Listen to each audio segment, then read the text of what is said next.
भाजपा सरकार की पैसों की भूख बहुत बढ़ गई है। अब स्वामी आत्मानंद विद्यालय के बच्चों से भी फीस वसूलने की तैयारी है। बच्चों के भविष्य, पैसों की अपनी भूख में भाजपा सरकार बच्चों के भविष्य से खिलवाड़ करने पर आमादा है।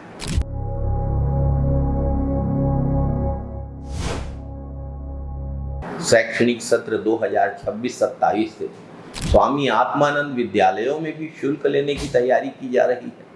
हाई स्कूल और हायर सेकेंडरी स्तर पर 410 से 445 रुपए तक वार्षिक शुल्क निर्धारित किए जाने की खबरें मिली हैं। भाजपा सरकार का तर्क है कि फंड की कमी और व्यवस्था संचालन की समस्याओं के कारण यह निर्णय लिया गया है। कांग्रेस की सरकार में 1 रुपया फीस नहीं ली जाती थी। सारी व्यवस्था सही चल रही थी, कभी फंड की कमी नहीं हुई, कभी संचालन में कोई समस्या नहीं आई। और भाजपा की सरकार आई तो पूरा प्रदेश कर्ज में डूब गया है। फंड की कमी का हवाला देकर बच्चों से भी पैसे वसूले जा रहे हैं। यह कैसा सुशासन है? भाजपा सरकार फंड नहीं है बोलकर स्कूल की फीस बढ़ा देती है। बिजली विभाग घाटे में है बोलकर 2 साल में 4 बार बिजली के दाम बढ़ा चुका है। हाफ बिजली योजना हाफ से हाफ हो गई है, खत्म हो गई। पेट्रोल डीजल के दाम बढ़ चुके हैं। ये कैसी शासन व्यवस्था है? सारे पैसे सिर्फ मंत्रियों के बंगले और झूमर पर ही खर्च हो रहे हैं क्या? स्वामी आत्मानंद स्कूल कांग्रेस के समय में अपनी उत्तम शिक्षा व्यवस्था के लिए जाने जाते थे। एडमिशन के लिए भाजपा के नेता भी सिफारिश के पत्र लिखा करते थे।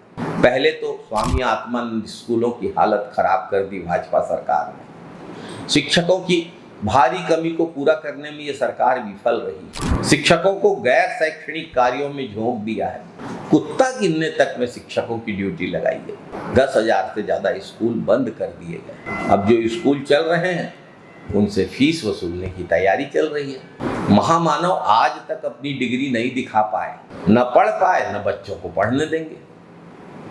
स्थिति ये है कि शिक्षक की कमी, संसाधनों की कमी और अब फीस का बोझ तीनों मिलकर छत्तीसगढ़ की भावी पीढ़ी के भविष्य को प्रभावित कर रहे हैं। भाजपा सरकार की नज़र अब बच्चों के किताबों और भविष्य पर भी पड़ चुकी है। सरकारी स्कूल अब सच में सरकारी नहीं रह गए हैं। धीरे धीरे उनको कमाई का माध्यम बनाया जा रहा है।